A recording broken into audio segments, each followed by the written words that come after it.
Bonjour à tous, je vous retrouve avec grand plaisir pour une nouvelle interview d'Amélie de la chaîne YouTube Rayonnance TV.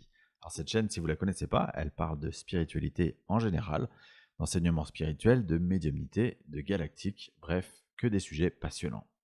Amélie va nous parler de son parcours spirituel, de médiumnité, de la vie après la vie, de ses croyances et de ses références. Alors vous avez compris qu'on partage la même passion avec Amélie et qu'on pourrait en parler des heures. Je remercie du fond du cœur Amélie pour ce partage et vous tous pour votre écoute fidèle. Comme d'habitude, vous pouvez retrouver les liens, en l'occurrence ceux de la chaîne Rayonnance TV, sous l'épisode. Et je vous souhaite à tous une belle écoute.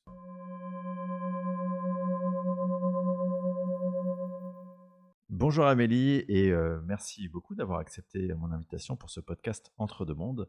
Alors pour les personnes qui ne te connaissent pas, je te propose de te présenter. Bonjour à tous et merci beaucoup Xavier pour ton invitation. Je suis ravie d'être avec vous. Que dire pour me présenter? Je suis Amélie, gérante et animatrice sur la chaîne YouTube Rayonnance TV.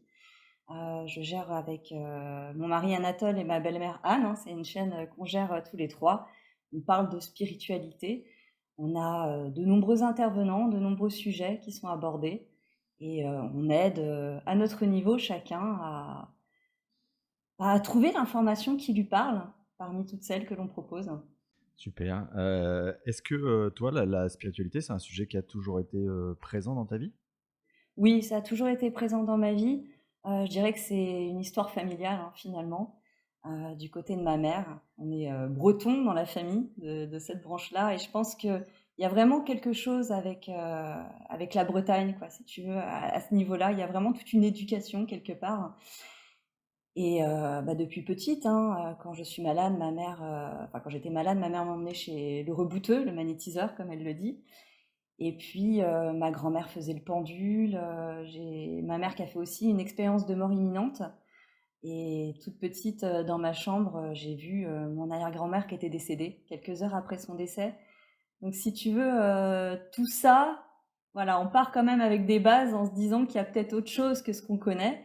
Et puis, on a la chance de pouvoir en parler aussi, hein, et puis d'être pris au sérieux aussi dans ce qu'on raconte, dans ce qu'on dit, d'avoir vraiment un échange, un retour, une compréhension. Ça, je pense que c'est très, très important. Et puis voilà, en tout cas, depuis petite, oui, c'est quelque chose qui m'attire particulièrement. Et alors, il se trouve que dans ton profil, je sais qu'il y a un attrait particulier pour la vie après la mort, pour la médiumnité en particulier. Ça, c'est quelque chose qui est venu avec le temps aussi, ou c'était dès le début comme ça? Alors non, j'ai eu aussi une expérience petite avec le magnétisme. Euh, D'accord. Ça aussi, ça a été autre chose. Ça a été mon premier amour, quelque part, finalement. En tout cas, ma première découverte réelle de ces capacités-là.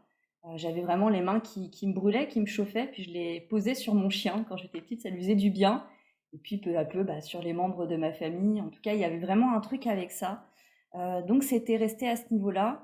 Mais je pense que pour s'intéresser à la mort, à la médiumnité et à l'après-vie, c'est souvent des expériences de vie qui font qu'on s'intéresse à ça. Et la plupart du temps, c'est des personnes Hmm. qui ont vécu le deuil. Et je pense que c'est vraiment la mort de ma grand-mère. Enfin, quand je dis je pense, c'est que j'en suis même certaine, c'est depuis 2018, à la mort de ma grand-mère, où vraiment il y a eu une espèce de... ça a été tellement douloureux. D'ailleurs, Victor Hugo disait pour sa fille Léopoldine, ta mort m'a ouvert les portes du ciel. Pour ma grand-mère, ça a été la même chose. J'ai vraiment essayé de comprendre quel était son quotidien, comment elle vivait, si elle se sentait mieux, si elle était apaisée, parce que sa mort a été difficile, en tout cas psychologiquement, avant de mourir, ça a été très compliqué pour elle. Donc je cherchais vraiment à comprendre comment elle allait déjà, entre guillemets, dans sa tête, si ça allait mieux, si elle était plus apaisée. Et puis petit à petit, si tu veux, il y a vraiment une recherche presque journalistique à vraiment Hmm. vouloir comprendre. Ça s'est étendu plus que ma grand-mère à vraiment comprendre comment ça fonctionne dans l'au-delà, vu que j'ai vraiment eu des preuves. Si tu veux, j'ai vraiment eu la chance de rencontrer à ce moment-là une médium de grande qualité, la première médium que j'ai consultée d'ailleurs. Ça a été un hasard. On dit qu'il n'y a pas de hasard, je pense qu'il n'y a pas eu vraiment de hasard, mais ça a été une rencontre extraordinaire. Et cette femme m'a vraiment donné les preuves indubitables de la survivance de l'âme après la mort physique. Et c'est à partir de là où je me suis dit, si ça fonctionne pour ma grand-mère, ça fonctionne aussi pour d'autres âmes. Donc ça s'est étendu, étendu, étendu au niveau du travail de recherche. Et qu'est-ce qui motive du coup le fait de se dire: «Tiens, je vais, aller, collaborer pour une chaîne ou pour monter ce projet?» Enfin, je sais pas à quel moment d'ailleurs tu t'intègres toi à ce projet de Rayonnance TV, mais comment ça se fait le chemin, tu vois, le passage, «à l'acte» entre guillemets? Alors, je dirais que ça a été une suite de synchronicité incroyable, puisque Rayonnance TV m'a apporté non seulement un métier, une passion, enfin un métier passion même, comme toi tu le fais justement Xavier, hein, c'est vraiment des métiers passion, mais ça a été tout un enchaînement de synchronicité. Voilà. C'est-à-dire que par le biais de Rayonnance, moi je suivais Rayonnance TV en tant qu'auditrice, spectatrice, c'était une chaîne que je suivais régulièrement, je regardais les conférences et je regardais Anatole en conférence. Et puis, Tu dis: «Tiens, c'est si mon tu futur veux, mari». voilà, c'est ça, c'est assez fou hein, quand on se refait le fil en arrière Mais ouais, c'est de ça. cette rencontre-là, c'est assez dingue parce que faut quand même savoir que je souffre de crises d'angoisse assez importantes. Et quand je prenais le métro, quand j'allais à mon ancien travail, je me rendais à mon ancien travail, je mettais YouTube des fois dans le métro pour m'enfermer un petit peu dans mon monde. Je mettais mes écouteurs pour essayer de passer ce mauvais moment le mieux possible. Et je regardais les replays des conférences de Rayonnance TV. Et quand je regardais Anatole, il y avait un truc qui m'apaisait énormément. Et je me rappelle qu'une fois, lors d'une de ses conférences, il a dit oui, parce qu'avec mes enfants, et moi j'étais là, mince, il est marié. Je me suis dit, mais Amélie, qu'est-ce que tu racontes? Tu t'en fiches? Qu'est-ce qui se passe? Que se passe-t-il? Et puis voilà, j'ai continué à suivre pendant plusieurs mois. Il y a vraiment Je trouvais que c'était très bien parce que si tu veux, Rayonnance TV, ce que j'ai aimé sur cette chaîne, et c'est génial parce que j'avais vraiment ce regard extérieur par rapport à Rayonnance TV, c'est qu'on parlait de spiritualité, mais avec de l'humour, avec, comment te dire, simplicité aussi. Voilà. On s'adresse à monsieur et madame tout le monde, on n'utilise pas forcément des termes hyper pointus. Pour moi, je sais pas si on va parler de même moi, la flamme violette, il a fallu un moment avant que je comprenne ce que c'est. C'était pas forcément, tu vois, quelque chose qui coulait de source. Donc, je pense qu'on s'adresse aussi bien aux personnes qui viennent de découvrir la spiritualité qu'aux grands initiés, entre guillemets, ou ceux qui se renseignent beaucoup sur le sujet, ou ceux qui ont eux-mêmes des capacités. Et donc, j'ai perdu un petit peu le fil Non, mais de ta c'était l'idée, question. c'est de savoir comment est-ce que du jour au lendemain, tu te dis: «Tiens, je vais, collaborer avec, Rayonnance TV», quoi. Et donc, je faisais un métier qui n'avait absolument rien à voir avec celui que je fais aujourd'hui, mais quand même, pendant mes pauses déjeuner, par exemple, j'appelais des magnétiseurs pour comprendre comment fonctionnait le magnétisme. Voilà, j'avais vraiment ce truc, quoi. Si tu veux, je lisais énormément sur le sujet. Je passais toutes mes pauses déjeuner à la Fnac. J'ai acheté un nombre incroyable de livres sur la spiritualité. Et puis, donc je rencontre Anatole à la base sur un petit désaccord, enfin, en tout cas gentil. Il avait parlé de quelque chose en conférence, il avait parlé d'autisme. Il se trouve que j'ai un fils qui est autiste et j'étais pas tout à fait d'accord sur l'un des trucs qu'il avait dit. Et donc on a commencé à s'envoyer des messages et puis de fil en aiguille, voilà, est arrivé ce qui est arrivé. On est tombés amoureux. Et puis, quand il est venu emménager à Paris, il a quitté le Var pour venir emménager à Paris. D'ailleurs, je le remercie parce que je sais que c'est pas l'endroit qu'il préfère le plus, mais bon. Et puis, je le voyais faire ses conférences, préparer ses flyers. Enfin, il travaillait devant moi. Puis, je me suis mis à préparer des flyers aussi, mais tu sais, en plus de mon travail, mais comme ça, voilà, pour aider un petit peu. Puis, esthétiquement, tiens, tu trouverais pas que ça serait mieux, ça serait mieux. Jusqu'à un jour où il me dit, mais Amélie, tu t'impliques vachement, est-ce que ça te plairait pas de travailler sur Rayonnance TV? Et ça a sonné comme une évidence. Et du coup, si tu devais, alors tu l'as dit, hein, tu en as parlé un petit peu de comment fonctionne la chaîne, mais si tu devais, donner un peu les éléments de l'ADN de cette chaîne et comment quelque part elle peut, je sais pas, comment tu l'imagines, comment elle se distingue de ce qui peut exister des autres chaînes, des nombreuses autres chaînes qui peuvent exister sur ces sujets-là, ce serait quoi? C'est quoi l'ambition en fait derrière ça? Ça serait dur de faire un comparatif parce que j'ai envie de te dire qu'on ne regarde pas non plus forcément ce qui se fait à côté. On a connaissance de ce qui se fait à côté, mais on ne suit pas non plus forcément les conférences qui se font par ailleurs sur d'autres chaînes. Je dirais que finalement, on ne regarde pas, on fait ce qui nous parle, quoi. On n'a pas forcément une ligne de conduite, c'est une chaîne familiale bienveillante qui a vraiment pour but d'aider les gens à trouver voilà, ce qui leur parle, à piocher ce qui leur parle. D'ailleurs, on le dit hein, souvent en conférence, Vous n'êtes pas obligé d'écouter toutes nos conférences. Vraiment, s'il y a un sujet, un thème, un intervenant qui vous parle, allez-y, mais sinon, prenez vraiment ce qui vous parle, ce qui vous aide à cheminer et avoir des clés de compréhension par rapport à ce que vous traversez. Et, euh, et toi, entre le moment où tu as commencé à intervenir sur cette chaîne et aujourd'hui, est-ce que tu dirais que quelque part tu as ouvert plein de nouvelles portes ou est-ce que tu avais déjà, en fait, ces mêmes bases que tu avais, elles se sont consolidées, tu vois? Est-ce que dans quelle mesure ça t'a bousculé en termes de croyances ou de concepts sur la vie après la mort, de manière générale, quoi? Alors, je pense pas que ça ait forcément, que ça m'ait plus, comment te dire? Que j'ai eu un déclic ou que j'ai réalisé quelque chose à travers Rayonnance TV. Par contre, j'ai une chance extraordinaire, c'est que moi qui ai justement cet attrait particulier pour l'au-delà, j'ai eu affaire à des médiums de qualité, d'une qualité exceptionnelle. Quand je dis d'une qualité exceptionnelle, c'est pour quelqu'un qui, comme moi, était et reste quelqu'un d'extrêmement cartésien. C'est des gens qui viennent bouleverser justement cet esprit cartésien. C'est-à-dire qu'après ça, on se dit mais non, mais ça c'est pas possible. Elle aurait pas pu le deviner. C'est le détail qui tue, comme l'appelle Joel Pfeiffer, que je trouve extraordinaire en médiumnité. C'est ce truc où parfois même moi j'en ai pas connaissance. Alors j'ai un petit carnet de médiumnité, tu vois, où je note les séances que j'ai eues avec les personnes avec qui j'ai fait ce que j'appelle ce test, en tout cas cet entretien préalable.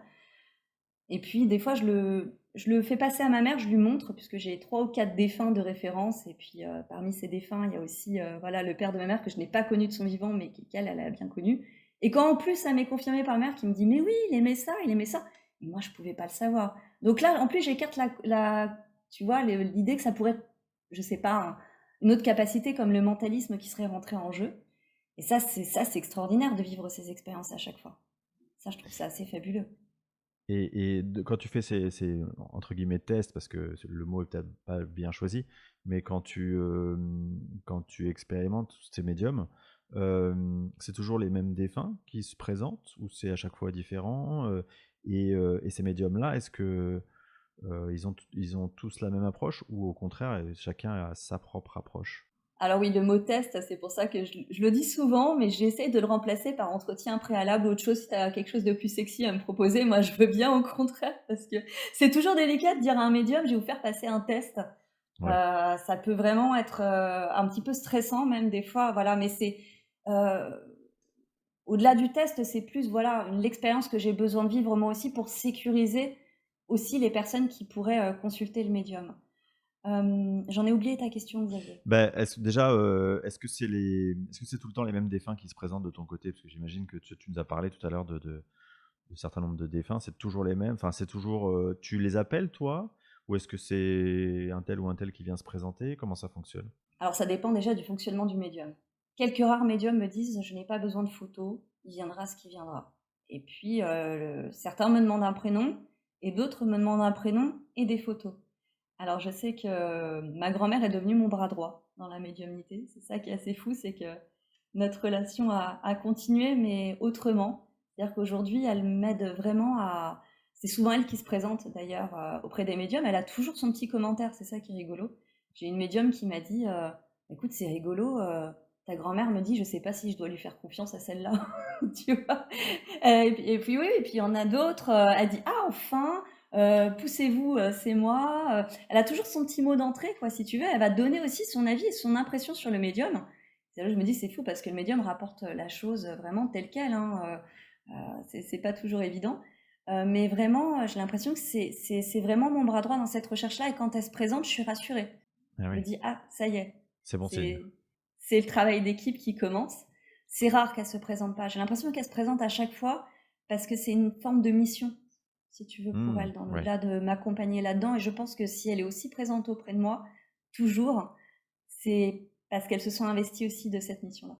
Ouais, justement, j'allais te poser la question parce que tu as abordé il y a pas longtemps, les accords d'âme, heu, dans une conférence avec Virginie Bobet et Ouais. on peut imaginer que c'est ça, en fait, votre relation. Il y a aussi ça derrière l'accord d'âme qui dit qu'elle va t'aider de là où elle est, dans ton travail. Vous avez pu enfin, tu as pu identifier cet accord, et le comprendre de son côté, comment ça participe en quelque sorte à son évolution? Plusieurs médiums, m'en ont fait part, m'ont dit que c'était vraiment son travail auprès de moi. D'ailleurs, il y en a une qui m'a dit récemment qu'elle allait, tout doucement me lâcher la main, donc ça, voilà, faut un petit peu le digérer, mais bon, c'est plutôt une bonne nouvelle apparemment puisque ça va m'amener aussi d'autres choses. Ça va me permettre, d'être, peut-être un peu plus autonome aussi dans mon travail. En tout cas, de le faire d'une manière différente. Je sais pas ce que ça va donner et je veux pas savoir, mais en tous les cas, je sais que, voilà, la collaboration, au bout d'un moment, va s'arrêter tout doucement, et gentiment. Mais oui, oui, oui, ça m'a été confirmé plusieurs fois que c'était vraiment un accord. Et c'est ça qui est rigolo, c'est comment ta relation évolue. Du moment où j'ai appris son décès, où j'étais par terre en train de pleurer toutes les larmes de mon corps et où je me suis dit mais je m'en relèverai jamais parce que pour moi c'était vraiment important pour moi ma grand-mère. C'était vraiment quelqu'un de première importance dans ma vie. Jusqu'au jour où aujourd'hui, bah, finalement, c'est limite, on travaille ensemble, quoi. Alors de temps en temps, il y a un petit mot perso pour moi, un petit mot d'amour. Mais j'ai l'impression que l'énergie, c'est d'abord celle du travail. Ouais, j'allais te dire, est-ce que tu as senti, même, tu sais, on parle souvent de montée vibratoire et du coup, de dés'imprégnation progressive du contenu, même de la vie, Mmh. qu'on a vécue. Tu sens, toi, au fil des contacts que quelque part, elle se désimprègne de son incarnation? Tout à fait, et c'est ça qui est absolument génial aussi dans le métier que je fais, c'est cette chance, cette grande chance que j'ai de pouvoir rentrer en contact régulier avec ma grand-mère et de voir son évolution. Entre le premier contact, je crois qu'a eu lieu, enfin ça c'était de mon côté, je travaillais pas encore sur la chaîne en 2019, où elle était encore dans l'ahurissement de sa mort, quoi, si tu veux. Elle était encore en panique, elle voulait pas mourir. Elle était dans un état émotionnel qui était absolument terrible. Donc on sort de la séance, on se dit bon Dieu. Et aujourd'hui, on sent en effet, et ça c'est un phénomène que j'étudie aussi auprès d'autres médiums et dans l'évolution des défunts, que Cathy Kosmala aussi, qui a écrit un livre sur la mort de son fils Julien, a aussi constaté. C'est-à-dire qu'au bout d'un moment, alors ils ont toujours leur trait de caractère, ils ont toujours leur humour, ils vont toujours te représenter des choses qui ont fait partie. Si je joue au tennis, le médium captera toujours la raquette de tennis, par exemple. Mais les rapports on tombe moins dans le personnel, on va plus vers l'universel. Mmh. Voilà. Et même s'il y a toujours, on reconnaît toujours. De toute façon, ils laissent cette empreinte-là de leur personnalité, hein, pour que on puisse les reconnaître. Parce que si c'est trop universel, moi je la reconnaîtrais plus ma grand-mère à travers les médiums. Mais on sent qu'il y a toujours ce même amour, mais qui est moins l'amour pour Amélie, ma petite fille. C'est devenu l'amour pour Amélie, ma petite Mmh. fille, mais en même temps, l'amour pour cette personne qui est en train de faire un travail de recherche sur la médiumnité et sur la vie après la mort. D'ailleurs, elle l'a dit lors de la dernière séance où elle a été captée. Je t'accompagne dans ce travail-là, c'est mon rôle, c'est ma mission. Et je pense que si c'était pas le cas, je n'aurais plus de contact avec ma grand-mère aujourd'hui. En tout cas, pas aussi simple et aussi fluide. Mmh. Et peut-être, enfin, ça me vient comme ça, mais j'imagine que peut-être ce qu'elle te donne comme élément factuel de ce qui était sa vie, c'est plus parce que c'est le jeu qui fait que c'est ta manière de reconnaître que la médium ou le médium, il est entre guillemets de qualité, plus que finalement quelque chose dont vraiment elle est encore imprégnée. C'est presque, c'est voilà, c'est le détail qui tue dont tu parlais tout à l'heure, mais Ouais. c'est pour valider entre guillemets la pertinence du médium plus que réellement quelque chose qui fait encore partie d'elle. Oui, oui. Alors au début, j'avais l'impression que c'était vraiment des signes de reconnaissance importants pour elle, pour que quelque part c'était je suis là, je suis toujours vivante, c'est bien moi. Voilà, tu peux me reconnaître à travers tel ou tel détail. Aujourd'hui, j'ai plus l'impression. D'ailleurs, c'est assez rigolo parce que j'ai eu des détails qui tuent plusieurs fois d'affilée, euh, mais des détails qui tuent différents, Hmm. si tu veux. À chaque médium, elle va donner un détail qui tue différent. Je me demande jusqu'où ça va aller. Mais si tu veux, ça peut être, par exemple, je sais qu'avec Joël, ça avait été la maison en Bretagne, qui avait été décrite pièce par pièce, jusqu'au moindre détail. Enfin, vraiment, c'était assez impressionnant. Et par contre, avec une autre médium, elle a décrit la maison qu'elle avait avant, que moi, j'ai pas connue. Donc, c'est ma mère qui a confirmé l'information, parce que quand on me parlait de, par exemple, de maisons de style napoléonien, moi, ça me disait rien du tout. Moi, je connais pas. Et puis ma mère m'a dit, mais si, bien sûr, c'était la maison qu'elle avait. Ah, ok, d'accord. Et à chaque fois, elle change de détails, de signes de reconnaissance. Tout à l'heure, tu disais que chaque médium peut avoir un mode de fonctionnement un peu différent. Est-ce que pour autant, tu reconnais dans l'intervention des médiums comme un protocole ou une sorte de processus qui est toujours le même dans leur contact avec les défunts? Ou est-ce que c'est systématiquement différent, d'un médium à un autre? Je dirais qu'il y a des subtilités, il y a des choses qui diffèrent d'un médium à un autre. Déjà, ça dépend aussi du caractère du médium. Alors, c'est ça qui est fou. Il y a des médiums qui ont souvent, d'ailleurs, c'est souvent des personnes qui ont un caractère assez fort, assez marqué. La plupart du temps, hein, pas tous évidemment, mais c'est souvent comme ça. Et pour les personnes qui ont ce caractère le plus fort, j'ai envie de dire, voilà, qui peuvent être assez rentre dedans, dès qu'ils se mettent en position médium, ils peuvent devenir très très doux. Il y avait vraiment ce truc-là, tu as l'impression que voilà, le caractère aussi peut un petit peu se transformer, changer. Si, peut-être dans la manière de donner l'information, si tu veux. Les mots qui vont être choisis seront différents. Et ça, je l'ai appris récemment avec une médium, parce que quand je fais ces phases de test-là, en tout cas ces entretiens-là, je leur pose toujours aussi des questions par rapport à la manière dont ils font les choses. Et à un moment, je ne sais plus ce que je disais à la nana, je lui disais, mais en fait, est-ce que ça serait pas ton énergie et celle de ma grand-mère qui fait que ça matche aussi bien? Et ma grand-mère coupe la conversation, elle fait, non Amélie, je vais t'expliquer comment ça marche. Et par rapport à la manière dont le médium arrive à reporter mes mots dans le vocabulaire, si tu veux, qui se rapproche le plus de celui que j'avais. Voilà. Il y a l'importance du mot et la manière dont il est transmis, quoi. Voilà. Mmh. Et elle m'expliquait aussi que, par exemple, elle préférait avoir affaire à des médiums qui avaient une certaine culture, D'accord. tu vois, qui pouvaient avoir un côté plus littéraire. Et ça faisait partie des choses qui vont faire qu'elle est bien pour faire passer l'information par un médium. Donc forcément, ça passe, voilà, c'est à ça que je voulais en venir. C'est qu'elle, elle me dit, par exemple, cette médium-là, moi, ça passe par comme des ondes que je traduis moi en mots. Mais c'est mes mots, si tu veux. C'est comme ça que ça passe. Et donc, bah, forcément, d'une médium à un autre, entre celui qui va entendre vraiment la voix comme si ça sortait de, voilà, une personne lui parlait juste à côté, et puis l'autre qui va essayer de retranscrire, comme tu vois, dans un message codé, les mots du défunt, ça va pas être la même manière de rapporter l'information.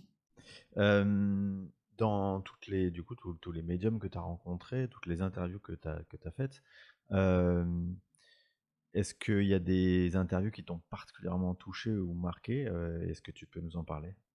Ah oui, il y a eu celle de Joël Pfeiffer, parce que je crois que c'était la première fois que je faisais vraiment une interview telle que, tu sais, je suis ressortie, j'étais là, génial, c'est tout ce que je voulais dire, c'est toutes les questions que je voulais poser. C'était absolument génial. Ouais. J'avais l'impression que c'était l'interview de ma vie un petit peu. C'est comme ça que je La m'imaginais perfectionniste en travailler. toi qui qui Ah, a dit: toujours, «Je toujours. valide». Ah, toujours. Dès que je termine une conférence, je me dis, ah, c'était nul, est-ce que c'était si bien que ça? Tu vois, je me réécoute pas forcément non plus.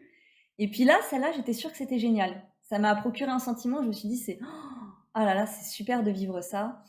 J'ai eu aussi avec Cathy Kosmala, quelqu'un que j'apprécie particulièrement, qui travaille à l'IFRES.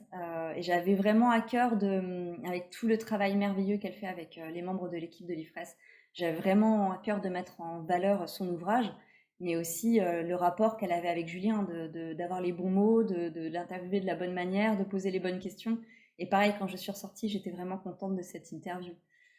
J'en ai eu, je sais pas, ça serait difficile de faire un choix comme ça, mais là, c'est les deux premières qui me viennent, vraiment. Hem, Est-ce que enfin, tu vois, moi, je me dis, avec, tout le travail que tu peux faire, sur, toutes les lectures que tu peux avoir aussi, sur, toute cette compréhension finalement de l'au-delà, des mondes subtils, je suis toujours surpris qu'il y ait des points assez a priori après assez basiques sur lesquels il y ait pas de consensus. Et notamment, je pense à 2 points. Heu, le premier, c'est les guides. Heu, je trouve qu'il y a pas un seul médium qui dit la même chose. Ouais, enfin, Mais oui, en tout cas, mais oui.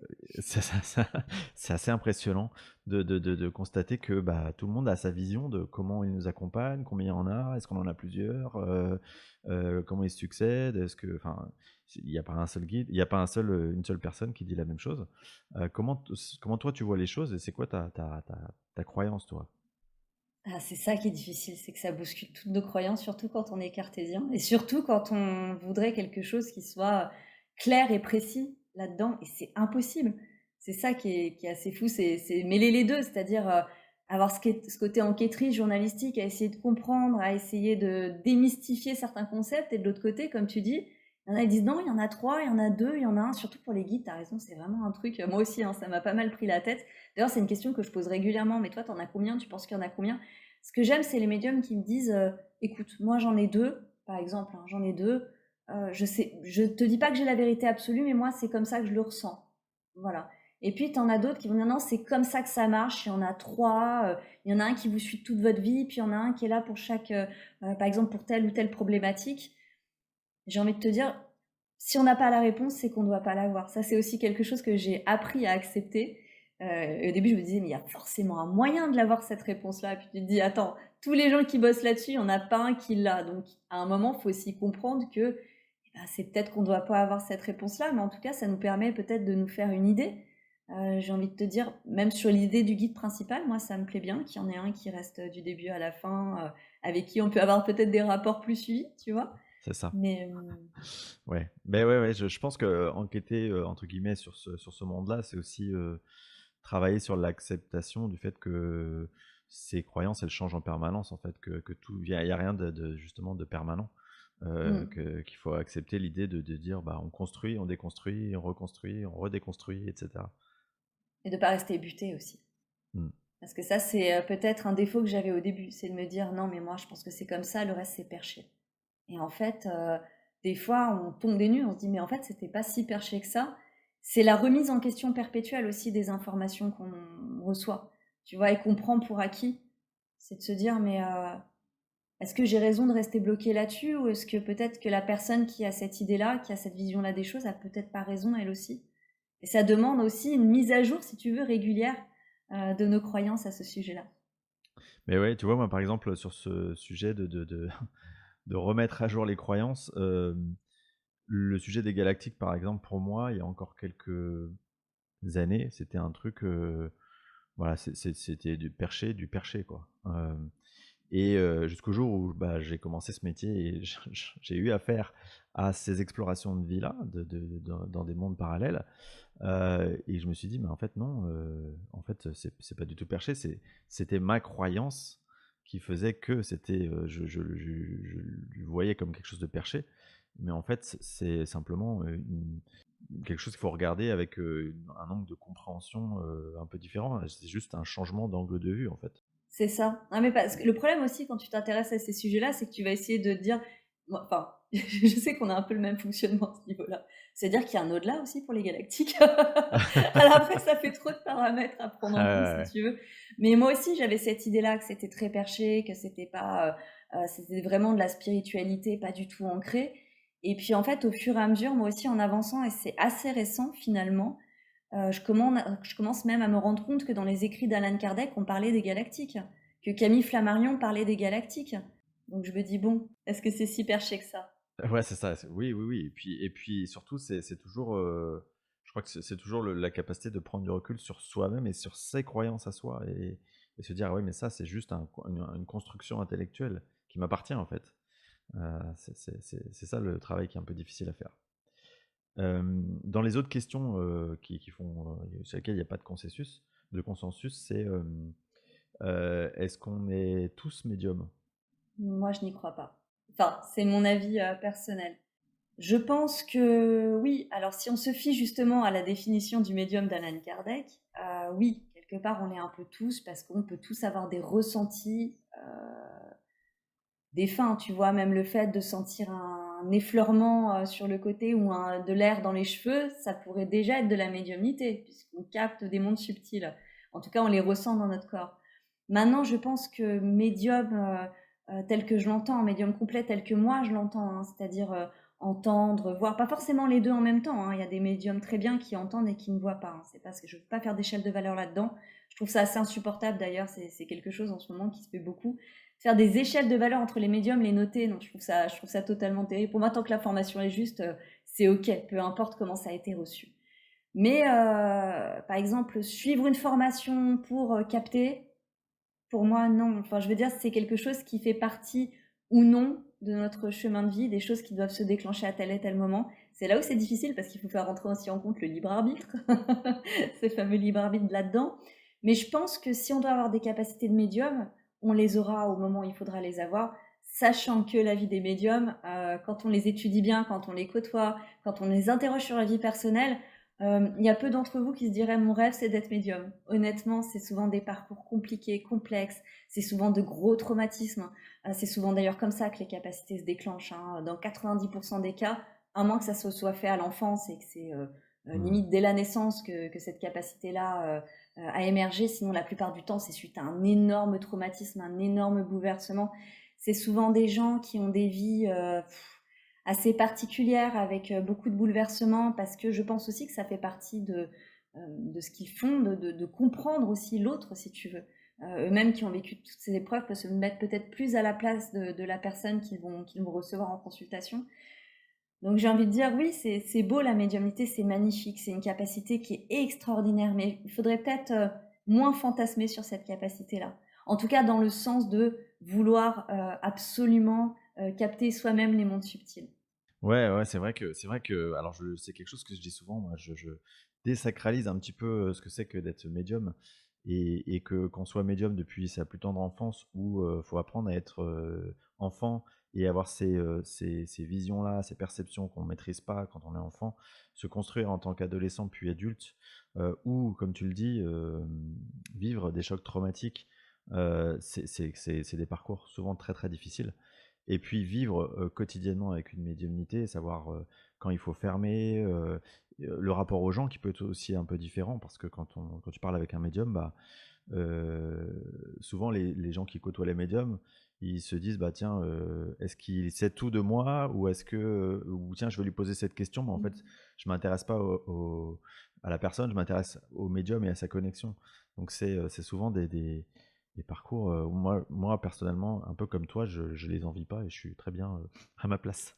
Non, puis il y a quelque chose qu'on s'imagine pas forcément, mais la plupart du temps, quand tu leur poses la question, enfin, je dirais même 100% en tout cas des personnes que j'ai interrogées à ce sujet, des médiums que j'ai interrogés à ce sujet, me disent mais moi, je capte pas les membres de ma famille qui sont décédés. Je capte seulement pour les autres, donc c'est aussi un don de soi. Il faut accepter d'être au service de l'autre. Les médiums vont consulter des médiums. Ouais, bah, oui, oui, oui, j'en ai un certain nombre, qui viennent en séance, c'est toujours très, très intéressant d'ailleurs. Pour finir sur le sujet des médiums, selon toi, les qualités principales, d'un médium et tu sais, souvent je vois des gens qui me demandent: «Mais, comment je sélectionne, si je dois aller voir un médium, comment je sélectionne un médium plutôt qu'un autre?» Alors pour la sélection, je dirais le bouche à oreille. Je pense que c'est quand même le mieux. Quelqu'un qui a déjà vécu et qui peut vous dire non, mais parce que maintenant, si on regarde ta médium sur Internet, vous allez trouver de tout et n'importe quoi. Moi, je sais que quand c'est moi qui vais à la recherche d'un médium, combien de conversations téléphoniques j'ai pas eues? Vous êtes médium? Oui. Vous captez les défunts? Non. Mais vous mettez médium? Ah, je sais pas. Enfin, je savais pas. J'ai mis ça parce que tout le monde met ça. Finalement, on sait plus trop ce qu'est la médiumnité. Si on se fie juste au mot médium derrière un nom et un prénom, des fois on est extrêmement surpris. Je pense que vraiment, et c'est pour ça d'ailleurs que je fais ça, hein, vraiment ce truc de tester moi-même, d'être en contact avec le médium, parce que ben, moi je peux dire à l'antenne, oui j'ai testé, j'ai vécu tel ou tel truc. D'ailleurs en général je parle vraiment de l'expérience. Pas dans je donne pas tous les détails parce que sinon ça serait trop facile si j'expliquais exactement ce qui a été dit par rapport à ma grand-mère, à mon grand-père. J'essaie de donner le moins de détails possible justement pour pas que ça serve à d'autres personnes qui pourraient entendre et s'en servir en consultation. Mais en tous les cas, je pense que c'est vraiment le lien de confiance que quelqu'un de confiance a eu avec un médium qui pourra peut-être vous aider à faire votre choix. Et je pense aussi qu'il faut regarder les prix. Pour moi, c'est important. Pareil, avant d'inviter quelqu'un, je regarde les prix qu'il pratique. Parce que quand je vois des séances médiumnité à 280 euros, 210 euros, non, c'est pas quelqu'un que je recommanderais forcément. Pour moi, c'est, bah, tu sais, c'est comme la médecine à deux vitesses, hein, finalement, là, c'est la Ouais. médiumnité à deux vitesses. Et puis surtout la bienveillance du médium dans la manière de donner l'information. Parce que une séance médiumnique, ça peut être merveilleux, ça peut être magnifique, mais ça peut être très destructeur aussi. Ouais. Tout comme la voyance, l'exercice de la voyance d'ailleurs. Exactement, les informations qui sont données, ça peut être terrible, hein. Il y a des gens qui sont à ramasser à la petite cuillère après ça. Est-ce que tu crois que nos défunts, ils ont la lecture de ce qui va nous arriver? Ça, c'est des grandes questions que je me pose en ce moment. Jusqu'où ils ont, tu vois, la claire connaissance de notre futur. Bah, je pense que oui, ils sont informés de certaines choses par rapport à notre avenir, certaines choses aussi qu'ils ont le droit de connaître. Je pense que s'ils nous donnent pas toutes les informations, c'est peut-être aussi qu'ils n'ont pas, ils ont pas l'autorisation de la communiquer. Je pense que ce qu'ils nous communiquent plutôt, c'est uniquement ce qu'ils ont le droit de nous communiquer. Voilà, je pense qu'il y a une espèce de, comment te dire? Je pense que tout est bien organisé. Voilà, il y a comme des autorités de l'au-delà, si tu veux, qui font qu'il y a certaines choses. Bah oui, si on savait tout, on vivrait plus notre vie. On attendrait simplement et puis on mettrait plus en action. Donc je pense qu'il y a certaines choses qu'ils ont le droit de nous dire et d'autres non. Et je pense pas qu'ils sachent forcément tout. Ils savent peut-être pas la date de notre décès, ils savent peut-être pas forcément les prochains grands bouleversements de notre vie, mais je pense qu'ils ont accès à certaines informations qu'on leur donne, ouais. Ouais. Et puis probablement aussi que ça dépend du plan de conscience auquel ils appartiennent et du cheminement qui a été le leur aussi. Exactement, bah, c'est ce que j'étudie moi en ce moment. En tout cas, c'est un sujet qui m'intéresse aussi particulièrement. Euh, Encore une fois, je vais revenir à Alan Kardec, mais pour moi, c'est vraiment la référence. Et il expliquait bien que c'est pas parce qu'on passe dans l'au-delà, c'est pas parce qu'on on se désincarne qu'on devient forcément quelqu'un de génial, quelqu'un qui a toutes les qualités, quelqu'un qui ne ressent plus de colère, qui ne ressent plus de haine, de jalousie. Ça n'enlève pas tout et finalement, ça reste très proche parfois de l'humain au niveau de la manière de se comporter, de transmettre des informations. Moi, j'ai eu le cas avec un défunt de ma famille qui est vraiment resté. Lui, c'est pas joie et lumière, hein, pas du tout. Hein. Il a vraiment le caractère qu'il avait de son vivant. Et donc, c'est de pas tout prendre non plus, de pas, euh, je Idéalisé. cherche le terme, idéaliser l'au-delà aussi, exactement. Hmm. Hmm. Ouais, ouais. Ouais, bon, comme d'habitude, je suis assez d'accord avec ce que tu dis. Ça tombe bien. Tu as parlé d'Alan Kardec et effectivement, pour ceux qui te connaissent déjà, ils savent que c'est bah, une référence pour toi. Est-ce que tu peux nous en parler et justement nous expliquer en quoi c'est une référence pour toi? Juste avant Alan Kardec, j'avais lu Conversation avec Dieu. Que J'avais, euh, que Tu avais j'avais déjà bien dévoré, que démarré. j'avais adoré. Ouais, ouais, c'était. Et puis, je sais plus comment j'en suis venue à Alan Kardec, mais je sais que ça a suivi ça. Et j'ai lu le livre des esprits. Et le livre des esprits, je l'ai trouvé tellement extraordinaire que je l'ai lu et je l'ai relu. Et je l'ai gardé. Il est toujours à côté de moi. C'est ma table de chevet, c'est le livre des esprits. C'est voilà un de mes 5 livres références sur la vie après la mort. Et quand j'ai commencé sur Rayonnance TV, je sais pas pourquoi, je regarde le bouquin, je me tourne, je me rappelle de ce jour-là. Hein. Je me tourne, je regarde le bouquin, je me dis, il y a un truc avec Alan Kardec, je sais pas pourquoi, mais il y a quelque chose avec Alan Kardec. Et je suis partie au Père Lachaise, j'ai la chance d'habiter en plus juste à côté du Père Lachaise, donc je peux aller régulièrement lui faire des petits coucous. Donc j'étais partie au Père Lachaise. Et, euh, et en fait, la grande révélation, c'est quand je suis partie quelques jours en vacances chez Alexandra Gabriel. Hmm. Et elle me dit, écoute, il y a un film sur Netflix en ce moment, ça parle d'Alan Kardec. Est-ce que ça t'intéresse? Je suis, ah oui, carrément. Donc on se regarde ça le soir et je suis restée mais scotchée à la télé quoi. Je me suis dit mais quel parcours, mais c'est incroyable parce que là on parlait aussi de l'homme, de sa personnalité si tu veux. Moi j'avais juste lu le livre des esprits, mais je connaissais pas forcément le parcours de l'homme, sa personnalité, la manière dont il voyait les choses.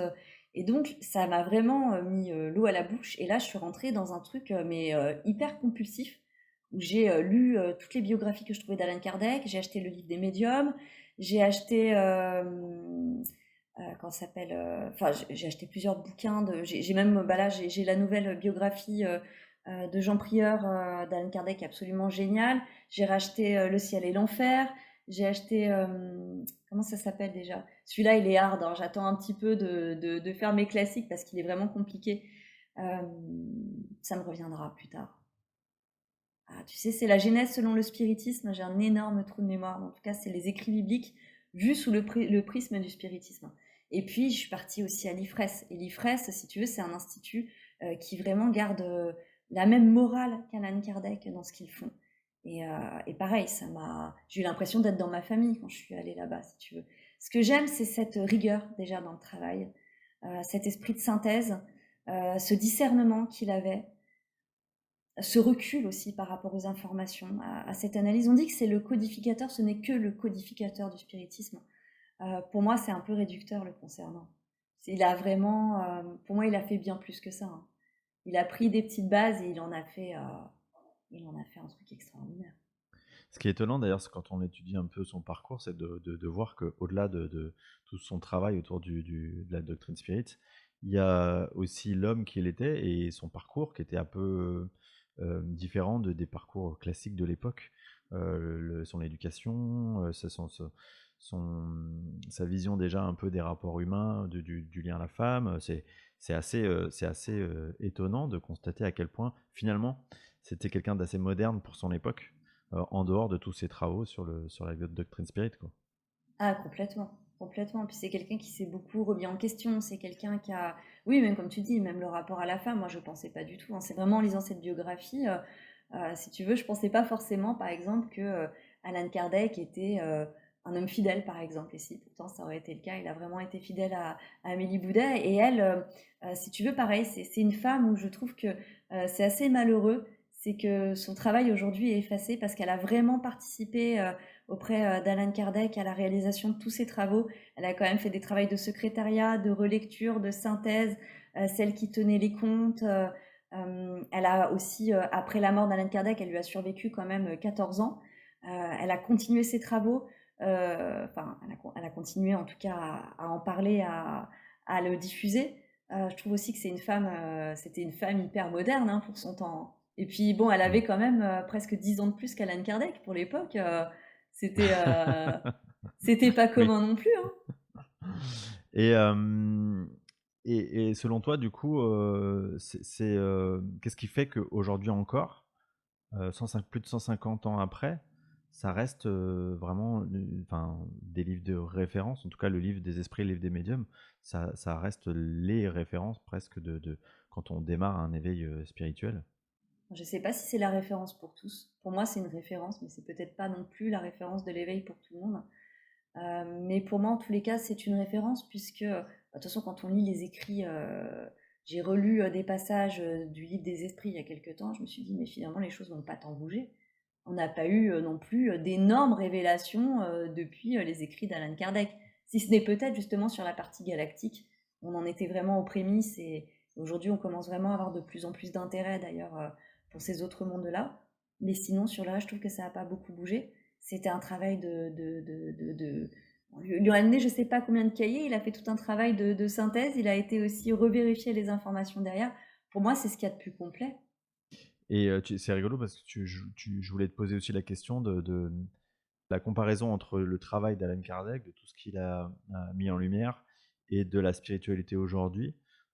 Pour toi, comment ça a évolué et est-ce qu'il y a des thématiques, bon, et tu nous as parlé des galactiques, est-ce qu'il y a d'autres thématiques qui ont été mises en avant dans ces, disons, 20 dernières années où vraiment le sujet a explosé? Tu vois, quelles sont les différences et les grandes différences entre la doctrine de base et ce qui a émergé par la suite récemment? La plus grande différence, je dirais, c'est la responsabilisation par rapport à tout ça, notre responsabilité par rapport à ces informations-là. Si tu veux, je pense que pourquoi pour moi aussi c'est une référence, c'est qu'on nous donnait de l'information, mais pour que nous, on ait notre propre cheminement personnel, parce que finalement, c'est ça la spiritualité. C'est cheminer vers soi, pour avoir ses compréhensions. Aujourd'hui, si tu veux, le truc qui me dérange un petit peu, c'est que alors je trouve ça très bien, hein, qu'il y ait des canalisations, qu'on puisse canaliser des maîtres ascensionnés, qu'on puisse avoir des messages, je trouve ça extraordinaire. Le truc, c'est comment tu reçois l'info, si tu veux. Est-ce que c'est juste de te dire, bah écoute, je sais pas, Maître Sananda a parlé, il a dit tel mot, telle phrase, ça y est, ça m'a fait un soin qui fait que j'ai pas besoin de travailler sur mes blessures, j'ai pas besoin de me remettre en question, j'ai pas besoin d'aller voir où sont mes pardons, mes parts de lumière, je ne vois que la lumière. Il y a un truc avec la lumière et l'ombre en ce moment qui est, tu vois, qui me dérange un petit peu, mais ça c'est pareil, ça reste que mon avis personnel, mais c'est si tu veux, tout le monde veut voir la lumière en ce moment. Je suis lumière, je n'ai pas de karma, je ne me réincarnerai pas sur Terre. Il y a beaucoup de croyances qui sont liées à ça.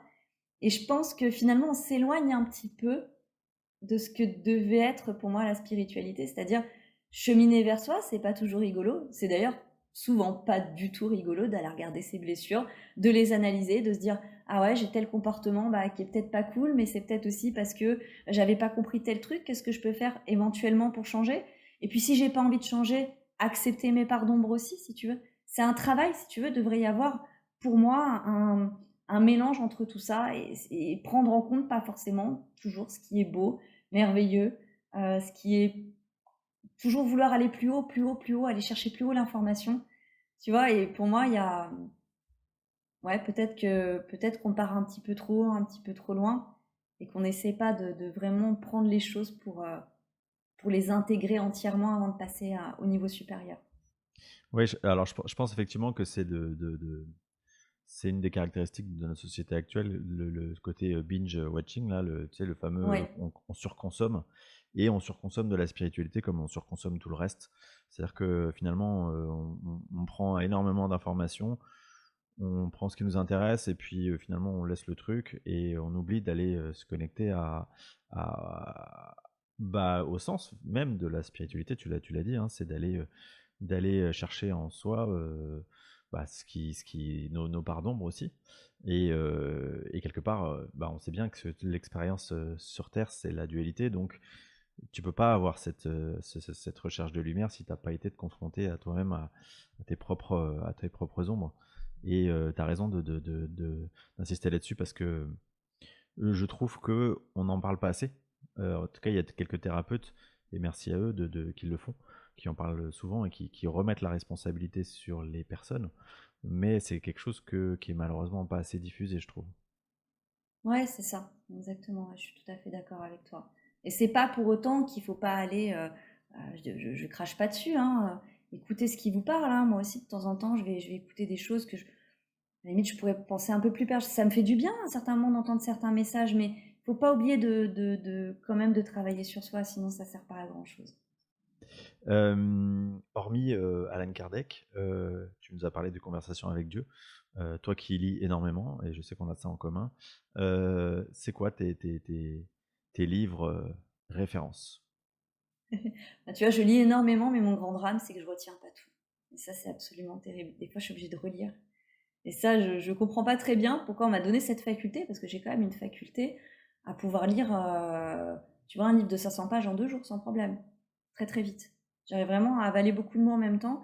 Le problème, c'est de retenir l'information. Et des fois, ça me peine parce que je me dis, mon Dieu, il y a vraiment des livres qui vaudraient le coup, mais c'est bien parce qu'en même temps, je me replonge dedans et ça, c'est absolument génial. Ma conversation avec Dieu, évidemment, oui, ça serait un de mes livres de référence. Comme tu le sais, Suis ton âme, elle connaît le chemin de Violette Germont et j'ai confondu les noms. Virginie Bobet, si, et Violette Germont, exactement. Euh, Évidemment, le livre des esprits d'Alan Kardec. Le livre des médiums aussi, je le mettrais dans mon top 5. Et puis si je devais choisir un dernier, ça serait compliqué. Bah, je dirais si, quand même, en tout cas au niveau de la numérologie, le livre d'Alexandra Gabriel, Mon chemin d'âme. Attends, je l'ai pas exactement. Mon chemin de vie à travers la numérologie, il me semble. Tous les mots ne reviennent pas ensemble, mais je le trouve très bien aussi parce que je le trouve très responsabilisant. Il nous donne vraiment les bases. Parce que la numérologie aussi, c'est une science spirituelle que j'apprécie beaucoup. Et alors ça parle peut-être pas d'au-delà, mais je le trouve très très bien au niveau spirituel aussi. Ouais, ah ouais, c'est une Oui, et référence. effectivement, pour l'avoir lu également, je trouve, moi, qu'il est très facile à appréhender. Oui, Pourtant, on pourrait imaginer que la numérologie, c'est un sujet compliqué. Bon, ça l'est forcément un petit peu, mais je trouve qu'elle a cette capacité à le rendre accessible, en fait. Et ça, bah, dans notre métier, c'est juste magique parce que finalement, bah, tout un chacun peut s'approprier et comprendre sa numérologie, et, euh, et l'importance des chiffres dans son chemin de vie. exactement. Ouais, bah ça, c'est une spiritualité responsable, je trouve, hein, qu'Alexandra nous propose. Et puis si, j'ai oublié un dernier peut-être, si on doit parler de l'au-delà, il me revient. C'est Catherine Kosmala, Je suis là. Le livre où elle parle des conversations qu'elle a eues avec son fils Julien. Et justement de l'évolution de Julien à travers les contacts médiums. Extrêmement intéressant. C'est rigolo, c'est mon prochain livre. Ah bon, bah C'est ça. voilà. Bon bah voilà, hein, je sais qu'a priori c'est pas trop mal. Bon, tu me feras ton retour. Ouais, avec plaisir. Amélie, merci beaucoup pour cet échange, cet entretien. Je vais terminer comme je termine toujours ces épisodes en te demandant quel serait ton conseil pour les personnes qui s'éveillent à la spiritualité, au monde subtil. N'essayez pas d'atteindre un idéal que vous vous êtes fixé. Suivez vraiment, prenez les informations qui vous parlent, faites les choses en conscience, ne vous jugez pas trop sévèrement non plus, parce que je pense qu'il y a aussi un souci, quand on commence ce cheminement-là, c'est de vouloir atteindre la perfection humaine et finalement, comme tu le dis, hein, l'être humain est plein de dualité et c'est tout à fait normal, on vient expérimenter ça. Donc voilà, ne soyez pas trop sévère avec vous-même. Ça, c'est très important. Très bien. Et ben, on va terminer sur ces mots. Merci encore à toi, Amélie, et merci à vous tous pour votre écoute fidèle. Merci Xavier pour l'invitation.